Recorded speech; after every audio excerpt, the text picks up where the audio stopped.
Tally ho, friends, and welcome to the channel. If you've been following for a while, you know two things about me. One, I love tabletop games, and two, I love Final Fantasy. So you can imagine that I was ecstatic when they first announced the official Final Fantasy XIV tabletop role-playing game.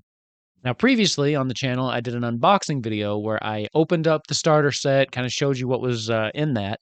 Today, we're going to start taking a look at the basic rules. So I'll be making a series of these videos, kind of breaking down some of the rules, going through them, looking closer at the character sheets, looking closer into combat and all of that. But today I wanted to just go over the basic rules. And to be honest, they're not going to seem that different to you. There's nothing in this game that's earth-shattering. There's nothing in this game that's really revolutionary. It is a pretty typical system. There's not really a lot of surprises in here. If you're familiar with D&D 5e, you will have absolutely no trouble picking this up. So let's just go ahead and get started. So the first rule is this is a D20 system. So you will be using the D20 as your main dice. It is also a roll-over system, so you're looking to either meet or beat the CR of challenges, unlike Dragonbane, which we do on the channel, which is a roll-under. Again, nothing earth-shattering here. One thing that is interesting that's a little bit different is there are no base abilities. So like in D&D, you do have your acrobatics, you have religion. All you have in this are your base traits. So when you have to make a strength-based check, you make a strength check.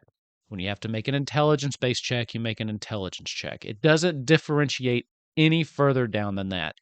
And there's pros and cons to that.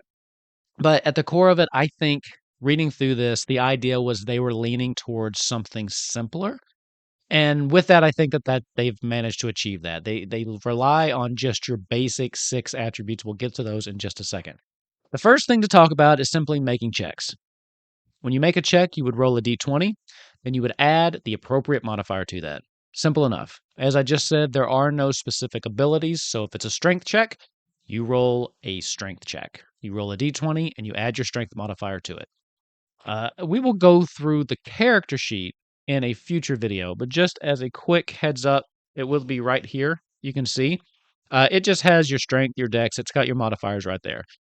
You may have also noticed that there's no other number with it. It's just the modifier. So there's no, 20 becomes +5, anything like that, at least in the basic rules. Right? The basic rules that they've released so far, you just have the modifier. Now, keep in mind, we do not have the full player's handbook yet.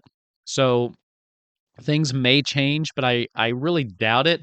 There is a concept in this game of level sync, in that there is no true progression. The concept of leveling up in this game doesn't exist. And as far as the starter set is outlined, there is no ability or way to level up. Instead, what it gives you is your character at 3 different levels: 50, 60, and 70, I believe. So yeah, basically, when you start out to do a scenario, you would bring the level appropriate character. Now, you could really, if you're doing this as a longer form campaign, just always do higher level scenarios as you go, which would simulate leveling up. But there are no rules in this game for actually moving a character from one level to another. How that's going to be handled in the base game when the player's handbook is released, I have no idea. For now, you just have the various levels of the different classes, and perhaps that's how it will be.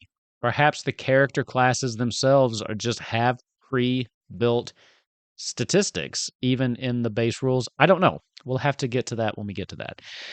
The next thing I'd like to cover is the concept of advantage and penalties. Again, this is very similar that you might expect. Advantage means you get to roll another die, and you get to choose which of those you would like to keep. For instance, though, advantage can stack. So if you have advantage twice, you would roll 3 dice, and then you get to pick which one. You don't have to take the highest, although I don't know why you wouldn't. There is no concept of disadvantage. Instead, that's been replaced with a penalty system. The penalty is assigned by the DM, or the GM in this case, and you would just subtract that from your total. So let's take, for instance, the person who has 2 advantage dice, as well as a -5 penalty.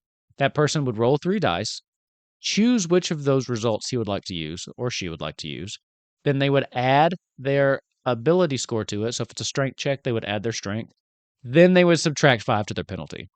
I know that was a lot of words, but essentially you just take the penalty off after you've rolled your dice. If you just have a -3 penalty, you roll your dice, add your attribute score, remove the penalty. That's it. So there is no roll 2, roll 3, take the lowest, no form of disadvantage like that. That instead is used as a penalty in this game. Now, opposition checks. This is something that is in every game. And again, no surprises here. You would roll something, the person you're rolling against would roll something. The higher score wins. There are no official rules for dealing with a tie. Tie breaking is left up to the discretion of the GM in this game. So what that means, you have to decide on your own. But as far as if both opposing rolls come up the same, GM has to make a call. Next, let's take a look at what I think is one of the more interesting aspects of this game, and that is actually the job and the role system. Unlike some other tabletop games, there's always a healer, but in this game in particular, that is a role. They do recommend that whenever you're doing a scenario, you do try to have at least your light party from Final Fantasy XIV. That would be 1 tank, 1 healer, and 2 damage dealers. We will get into the basis of like what each of those roles do when we do combat, when we get into that in a future video. But essentially, you will be focused, hyper focused on a role, and each of those roles do reflect the role that they have in the game. The tanks are meant for mitigating damage, for taking the enemy's enmity and using cooldowns in order to buff themselves up. Damage dealers are, of course, meant for outputting tons of damage and trying to down things, whereas healers are meant for keeping the party alive. The combat in this game is structured more so that it plays a little bit more like you would expect from Final Fantasy XIV, so that the healer will have things to do whilst healing and not just. We'll have to get into it later. I don't want to get too far down the rabbit hole because this will turn into a combat one. But it is interesting that each person will have a specific role. Not just say, okay, well, I'm the cleric, so I'm the party's healer, but I can also do all this other stuff. While a healer in this game would still have other tools in their toolkit, their primary goal is to keep the party alive. Tanks' primary goal is to make sure they take the brunt of the damage, freeing up the DPS to focus on downing the enemy. It's an interesting concept and one that I think comes to light a little bit better when we talk about combat. But keep an eye out for that in a future video.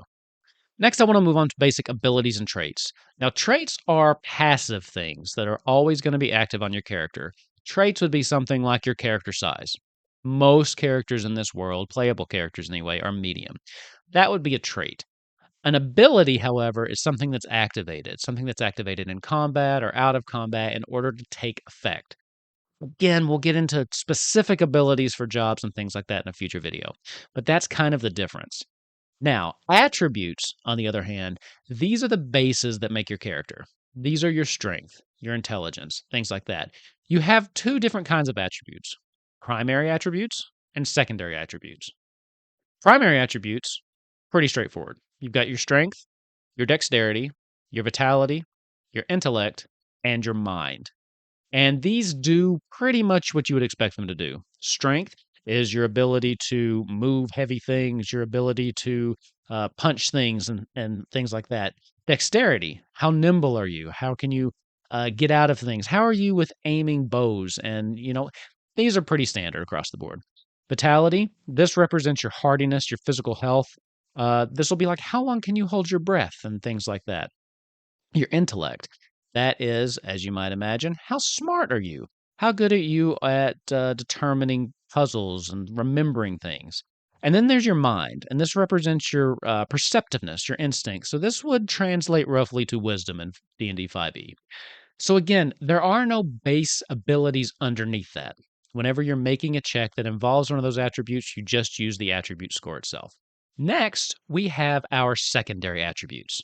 These are defense, and this would be typically what is used to set the CR for physical attacks on an enemy. You have your magic defense, which would be used to set the CR for magical attacks.